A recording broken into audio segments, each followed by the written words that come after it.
जानने का हक आपका शहर में आपका एक बार फिर स्वागत है। आज हम उत्तराखंड में, देहरादून में, मसूरी में और आसपास के कई इलाकों का दौरा करने के बाद आपको उत्तराखंड की तस्वीर दिखा रहे हैं कि उत्तराखंड में आरटीआई किस तरह से इस्तेमाल हो रही है और कैसे सूचना के अधिकार से आम लोगों की ज़िंदगी बदल रही है। आपको एक बड़ी तस्वीर दिखाते हैं कि उत्तराखंड में कुल मिलाकर अगर देखें तो आरटीआई को लेकर के कितना काम हुआ है, कितने लोग इसको इस्तेमाल कर रहे हैं और दरअसल कितने मामलों में लोगों को सूचनाएं मिल रही हैं। इस सबको समेटते हुए एक लार्जर तस्वीर, एक बड़ी तस्वीर जो है वो आपको दिखाते हैं कि उत्तराखंड में कुल मिलाकर आरटीआई की क्या स्थिति है। इस रिपोर्ट में आपको दिखाते हैं। उत्तराखंड को देवभूमि भी कहा जाता है। चारों तरफ पहाड़, टेढ़े मेढ़े रास्ते यहाँ की खूबसूरती का अहम हिस्सा हैं। 2005 से ही सूचना का अधिकार कानून इस प्रदेश में अपना काम कर रहा है। पहले जागरूकता की कमी थी, पर अब इन पहाड़ों पर रहने वाले लोग भी सजग हो चुके हैं।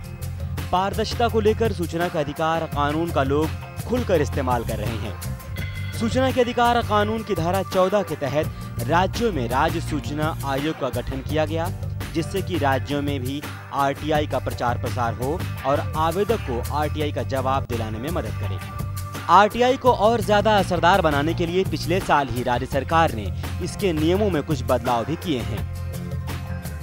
पहले जो है इस प्रकार का सूचना न देने में बहानेबाजी करना है इस प्रकार का, अब मैं देखता हूँ दोनों प्रकार से जो है सूचना लेने वालों में बदलाव आया है। उनका भी अच्छा धीरे धीरे प्रशिक्षण हो गया है, वो भी जानने लगे हैं कि कौन सी सूचना मांगनी है, और अधिकारियों में भी। लेकिन मैं ये कह रहा हूँ, आप बार बार जब तक आपको मालूम पड़ता है आप बदल देते हैं। आप एक बार पॉलिसी बना दीजिए किसको लोक सूचना अधिकारी बनना है, तो उसको 2-4 साल काम करेगा, उसको जानकारी हो जाएगी जो। और हम तो कहते हैं कि लोग इसको पक्ष नहीं बनना चाहिए। सूचना का अधिकार अधिनियम में इस प्रकार का हम एक दूसरे के सहयोगी हैं, ये भावना रहनी चाहिए। उत्तराखंड राज्य सूचना आयोग की कार्यशैली पर एक नजर डालें तो अब तक आयोग ने 1000 मामलों पर जुर्माना लगाया है। उत्तराखंड के राज्य सूचना आयोग को देश के सबसे प्रभावशाली आयोगों में से एक माना जाता है। उत्तराखंड में हर साल 50,000 से ज्यादा आरटीआई के आवेदन लग रहे हैं। सन 2005 में 1385 और 2007-8 में 15,640, जबकि 2008 और 9 में 27,148, 2009 और 10 में 27,311 और 2011-12 में 27,104 और 2013-14 में 82,269 आरटीआई लगी। अपील अब तक 15,034 की हुई, जिसमें 14,000 आरटीआई का निस्तारण आयोग में हुआ। आरटीआई आवेदनों से इस बात का अंदाजा लगता है कि लोग इस कानून को लेकर सजग हैं। हालांकि अफसोस की बात यह है कि महिलाएं आरटीआई लगाने में काफी पीछे हैं। पारदर्शिता भी लोगों को पहले मालूम ही नहीं होता था कि भाई क्या चल रहा है, हमारी ग्राम सभा में कितना पैसा आया, हमारे विद्यालय में कितना पैसा आया। तो अब लोगों को मालूम पड़ रहा है, लोगों को जानकारी हो रही है कि भाई इस प्रकार का कितना पैसा बजट का हमारे गांव के लिए हुआ, शिक्षा विभाग के लिए कितना आया है, सड़कें कितनी बनी है, क्या हुआ है, इस प्रकार का लोग सूचना मांग रहे हैं। लेकिन जिस मात्रा में मांग रहे, अभी महिलाओं का प्रतिशत जो है, जैसे हमारे यहाँ 50-50 के लगभग है, लेकिन महिलाओं का प्रतिशत मुश्किल से 20% भी नहीं है। ग्रामीण क्षेत्र हमारे यहाँ पर 85% से ज़्यादा है, लेकिन जो क्षेत्र है वो मुश्किल से इस प्रकार 10% ग्रामीण क्षेत्र के लोग सूचना मांग रहे हैं। तो जैसे इस प्रकार का एक हमारी योजना होनी चाहिए कि पूरे इस प्रकार के लोगों को इस प्रकार का एक रूपता इस प्रकार की हो कि सभी प्रकार के सभी श्रेणियों के लोग सूचना मांगे, उसमें थोड़ा कमी है। बढ़ते आवेदनों की संख्या जहां कानून की लोकप्रियता बयान करती है, वहीं इस बात की ओर भी इशारा करती हैं कि आम इंसान सरकारी कार्यशैली से नाखुश है। वर्षों से रुके हुए काम को कराने के लिए उन्हें आरटीआई एक मजबूत हथियार के तौर पर नजर आ रहा है। तो ये तो बात हुई उत्तराखंड में कुल मिलाकर जो तस्वीर थी उसको हमने आपको दिखाया रिपोर्ट में कि लोग किस हद तक इस्तेमाल कर रहे हैं सूचना के अधिकार कानून का। और आंकड़े तमाम बताते हैं कि 2005 से लेकर अब तक सूचना के अधिकार का सहारा लेने वाले, इस अपने अधिकार का इस्तेमाल करने वाले लोगों की संख्या उत्तराखंड में लगातार बढ़ रही है। उत्तराखंड में जो सबसे दिलचस्प बात हमारी टीम ने देखी वो ये कि उत्तराखंड की राजधानी देहरादून में एक बाकायदा आरटीआई जो लगाने वाले लोग हैं, उन्होंने सब ने मिलकर एक क्लब बनाया है जिसका नाम है उत्तराखंड आरटीआई क्लब। और इस क्लब के 100 से ज़्यादा सदस्य हैं और ये सब मिलकर आरटीआई को मजबूत बनाने के लिए भी काम कर रहे हैं और साथ साथ इस पर भी काम कर रहे हैं कि कैसे उत्तराखंड में सरकार और प्रशासन को जवाबदेह और आम लोगों के प्रति पारदर्शी बनाया जाए। ये रिपोर्ट देखते हैं कि उत्तराखंड जो आरटीआई क्लब है वो कैसे काम कर रहा है और उससे जुड़े लोग किस किस तरह की आरटीआई लगा रहे हैं। सरकारी ही नहीं, प्राइवेट कंपनी की भी जिम्मेदारी तय की जा रही है। जहां भी भ्रष्टाचार या अनियमितता दिखी, वहां लगी आरटीआई। महारत्न जो कंपनी है ONGC देहरादून का उसका मुख्यालय है। 2009 से 2010 के बीच से लेकर आज तक मेरे द्वारा आरटीआई से मांगे गए कई सवालों में ऐसे बड़े बड़े घोटाले मेरे द्वारा खोले गए हैं अखबार के माध्यम से, सूचना आयोग के माध्यम से, जिसमें यह पता चला है कि ONGC के अधिकारी सरकारी तनख्वाह लेते हैं और निजी जो सोसाइटियां खोलकर उस पर काम करते हैं, पूरे दिन सरकार को चूना लगाते हैं। ये जानकारी जब जनता के बीच में गई तो आज ONGC पूरे देश के अंदर, चाहे वो अहमदाबाद हो, चाहे वो सूरत हो, आसाम हो और आपका देहरादून हो, अब वो अपनी गलतियों को सुधारने में लगे हैं। यदि सूचना का अधिकार अधिनियम कानून ना होता तो आम जनता के माध्यम से जनता तक ये बात ना पता चलती। जल जंगल जमीन के लिए ही संघर्ष नहीं, पहाड़ों में नदियों पर बने पुल के टोल टैक्स को लेकर भी आरटीआई के सहारे इस क्लब के सदस्य पीछे न थे। देहरादून से हरिद्वार जाते समय एक सोंग नदी पड़ती है जिस पे एक पुल बनाया गया था। उसकी जो लागत आई थी वो थी 2 करोड़ 20 लाख रुपए। सरकार ने उस पर टैक्स लगाया, टोल टैक्स लगभग 12 करोड़ रुपया वसूल लिया गया, लेकिन टैक्स बंद नहीं हुआ। उसके ऊपर हमने आरटीआई लगाई तो ये तथ्य सामने आए कि 2 करोड़ 20 लाख रुपये पुल बना, 20 करोड़ वसूल कर चुके हैं, तो टैक्स क्यों नहीं हटा रहे। इसके लिए हमने आरटीआई के थ्रू केस लड़ा। लगभग 1.5 साल ये केस चला, जिसमें राजमार्ग नेशनल हाईवे को भी पार्टी बनाया गया सूचना आयोग द्वारा। वो भी देहरादून आए, उपस्थित हुए, बहुत कोशिश करी उन्होंने कि टैक्स ना हटाया जाए, लेकिन जब आरटीआई से जो खुलासे हुए उससे मजबूरन उन्हें 2 साल पहले ये टैक्स जो है हटाना पड़ा। पहाड़ों का जीवन भले ही मुश्किलों भरा होता है, पर भ्रष्टाचार के खिलाफ आरटीआई को लेकर अलख जगाने की मुहिम शुरू हो चुकी है।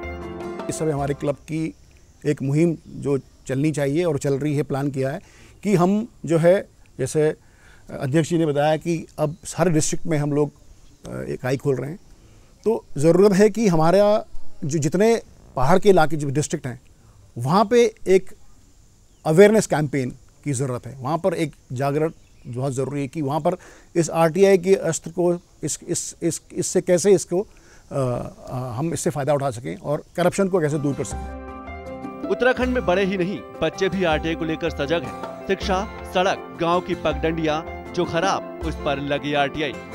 यहाँ एक पर्वतीय बाल मंच PBM, वो करीब सभी जिलों में छाया हुआ है, उसकी यूनिट्स हैं। तो हमने सोचा कि बच्चों के थ्रू, क्योंकि बड़े लोग तो अभी उसी प्रवृत्ति के हैं ना, जी हुजूरी, माई बाप, उनको डर लगता है आरटीआई लगाने में और उनको लोग डरा भी देते हैं अधिकारी लोग, और वो डर भी जाते हैं, है ना। तो बच्चों से हमने फिर तो बच्चों से हमने उसकी शुरुआत की और उन्होंने जब आरटीआई लगानी शुरू कर दी तो उसमें ऑफिसर्स भी हक्का बक्का रह गए। मतलब उनकी समझ में नहीं आया कि अब क्या करें। इसमें कोई क्लॉज ऐसा नहीं था कि बच्चे आरटीआई नहीं पूछ सकते। एक तो सूचना अधिकार कानून, साथ में क्लब के समूह की ताकत भ्रष्टाचार की कमर तोड़ने के लिए एक मजबूत हथियार बना। मुझे दूसरों की मदद करना अच्छा लगता था और सुना है कि जब पैसा होगा तभी आप दूसरे की मदद कर सकते हो, तो उसमें थोड़े हम लोग कमज़ोर थे। तो एक आरटीआई क्लब मुझे ऐसा लगा जिसमें आप लोग जो है कलम के द्वारा सूचना मांग कर लोगों की मदद कर सकते हो। तो मैंने कहीं सर के बारे में सुना था, अखबार में कहीं कटिंग पड़ी थी, तो फिर मैं सर से संपर्क में करा कि सर मैं भी आपके क्लब में जुड़ना चाहता हूँ और इस तरह के काम करना चाहता हूँ। उसके बाद जाकर सर के मैं क्लब में सदस्य बना और उसके बाद फिर मैं लोकहित पे कार्य करने लगा। सर, समूह में लगी आरटीआई ज्यादा प्रभावशाली और ज्यादा सुरक्षित मानी जाती है। उत्तराखंड के ये आरटीआई क्लब अपने इसी मंत्र के सहारे पहाड़ों पर पारदर्शिता की बयार लाने की पूरी कोशिश में जुटा है। तो देखा आपने, ये था उत्तराखंड का उत्तराखंड आरटीआई क्लब और जिस तरह से पूरे देश में आरटीआई एक्टिविस्टों पर हमले होते हैं, उनकी हत्याएं होती हैं, उनके लिए एक सबक है उत्तराखंड आरटीआई क्लब। क्योंकि जो तमाम शहरों में लोग रहने वाले आरटीआई एक्टिविस्ट हैं, अगर वो इसी तरह से मिलकर टीम बनाकर काम करें तो ऐसे बहुत से हमलों को, ऐसी बहुत सी हत्याओं को रोका जा सकता है। लेकिन आरटीआई क्लब की जब हम बात करते हैं तो इसमें जो लोग जुड़े हैं वो सभी या तो बहुत वृद्ध हैं या फिर युवा हैं। लेकिन उत्तराखंड की एक ख़ास बात, एक दिलचस्प बात ये भी है कि यहाँ पर आरटीआई लगाने वाले कुछ बच्चे भी हैं। जी हाँ, 14 साल के, 15 साल के और कुछ लोग इससे भी छोटे। बहुत से बच्चे ऐसे हैं उत्तराखंड में जो लगातार आरटीआई का इस्तेमाल कर रहे हैं और आरटीआई का इस्तेमाल करके अपने गांव की सड़कों की और अपने स्कूल की तस्वीर बदल रहे हैं। उत्तराखंड में देहरादून से करीब 30 किलोमीटर दूर पहाड़ों के बीच बसा है होरावाला गांव। गांव को इस स्कूल तक जोड़ती है ये सड़क। आज इस सड़क से गुजरते हुए स्कूल तक पहुंचना बहुत आसान है, लेकिन कुछ साल पहले तक ऐसा नहीं था, क्योंकि सड़क के बीचों बीच बड़े बड़े पाइप रखे हुए थे। इन पाइपों के कारण बच्चों का सड़क पर चलना दूभर हो गया था। दरअसल सिंचाई विभाग ने यहाँ पाइपें बिछाने शुरू की थी। काम निपटाने के बाद विभाग बची हुई पाइपों को बीच सड़क पर ही छोड़कर चला गया। कई दिनों तक बच्चे इन तकलीफों को यूं ही झेलते रहे, पर स्कूल के ही एक छात्र देवव्रत से ये सब कुछ सहन नहीं हुआ। देवव्रत ने सिंचाई विभाग में आरटीआई लगाकर पूछा कि आखिर काम खत्म होने के बाद भी सड़क से पाइपें क्यों नहीं उठाई गई। आरटीआई लगते ही सिंचाई विभाग हरकत में आ गया। 2 हफ्ते बीतते बीतते सड़क से पाइपलाइन हटाने का काम शुरू हो गया। मैंने आरटीआई फाइल की और आरटीआई फाइल करने के 4 से 5 दिन के अंदर जैसे ही मेरा लेटर वहाँ पहुँचा होगा सिंचाई विभाग में, वो पाइप्स उठने शुरू हो गए। और जब तक वो 30 दिन का टाइम होता है हमारे पास और वापस आने का जवाब, वो उससे पहले उठ चुके थे। दरअसल स्कूल में पढ़ने वाला देवव्रत उत्तराखंड पर्वतीय बाल मंच संस्था के साथ जुड़ा था। देवव्रत को आरटीआई की ताकत का एहसास इस संस्था के साथ जुड़कर ही हुआ। हमारी ट्रेनिंग हुई थी जनवरी में, तो जनवरी में हमने उस सारी चीज़ों को सीखा। तो हम जहाँ पे हमारा ग्रुप था, जहाँ पे हमने ट्रेनिंग की, वहाँ पे मैम ने बोला कि देखो सभी लोग आरटीआई फाइल करते हैं, पर वो लोग फाइल करते हैं अपने फ़ायदे के लिए, अपना पर्सनल बेनिफिट के लिए, पर हम लोग जो भी काम करेंगे वो सोसाइटी के लिए करेंगे। तो आप ये चीज़ देखो कि आपको सोसाइटी में क्या चीज़ लगती है कि हाँ इससे हम ठीक कर सकते हैं। उत्तराखंड पर्वतीय मंच से जुड़े बच्चे गाँव में सड़क, पीने का पानी, बिजली की समस्या, जन्म पंजीकरण और विद्यालयों में मिलने वाली सुविधाओं के बारे में आरटीआई से सूचना ले रहे हैं और संबंधित विभाग भी बच्चों की समस्या को दूर करने के लिए गंभीर प्रयास कर रहे हैं, जिससे उत्तराखंड में खासकर गाँवों में स्थिति सुधरी है। पर्वतीय बाल मंच अब तक राज्य के 12 जिलों में कई वर्कशॉप का आयोजन कर चुका है। उत्तराखंड में तकरीबन 8000 से ऊपर बच्चों की ट्रेनिंग हुई है। अलग अलग 21 हमारे पार्टनर ऑर्गेनाइजेशंस हैं, उनके साथ हमने 8000 बच्चों तक ट्रेनिंग करवाई है और बच्चों ने 900 से ऊपर आरटीआईज फाइल की है और अलग अलग किस्म की आरटीआईज हैं। और आप जानते हैं कि बच्चे ग्रीडी नहीं होते हैं, वो और लोगों के बारे में बात करते हैं, सोचते हैं। और जो आरटीआईज वो फाइल करते हैं वो अपने ही फ़ायदे की आरटीआईज नहीं होती है। जैसे होरावाला में जो देवव्रत हैं, हम जब आरटीआई का ट्रेनिंग दे रहे थे तो वो 2 दिवसीय ट्रेनिंग होती है। पहले हम डिस्कस करते हैं कि एक्ट क्या है, उसके बाद हम सिखाते हैं कि आप आरटीआई कैसे फाइल करते हैं। बच्चों द्वारा आरटीआई के इस्तेमाल से कई बार सवाल ये भी उठा कि बच्चे आरटीआई का क्यों इस्तेमाल करते हैं। आरटीआई आवेदन लगते ही काम भी तो हो जाता है और फिर आरटीआई लगाना भी तो बच्चों के खेल जैसा आसान है। और इसी के साथ जानने का हक आपके शहर में, उत्तराखंड देहरादून विशेष में आज बस इतना ही। आपको हमारा कार्यक्रम कैसा लगा, कोई भी प्रतिक्रिया चाहें तो आप हमें भेज सकते हैं। हमारा पता नोट कर लीजिए। हमारा पता है जानने का हक, कमरा नंबर 226, दूरदर्शन भवन, टावर बी, मंडी हाउस, कोपरनिकस मार्ग, नई दिल्ली 110001। आप चाहें तो हमें ईमेल भी कर सकते हैं। हमारा ईमेल आईडी है jannekahak@gmail.com, जो कि आपके टेलीविज़न स्क्रीन पर आ रहा है। और आप हमारे जानने का हक के ट्विटर हैंडल से भी जुड़ सकते हैं। आपके टेलीविज़न स्क्रीन पर हमारे ट्विटर हैंडल का पता भी है। और इसी के साथ आज कार्यक्रम में इतना ही। अगले हफ्ते आपसे फिर मुलाकात होगी। फिलहाल इजाज़त दीजिए। नमस्कार।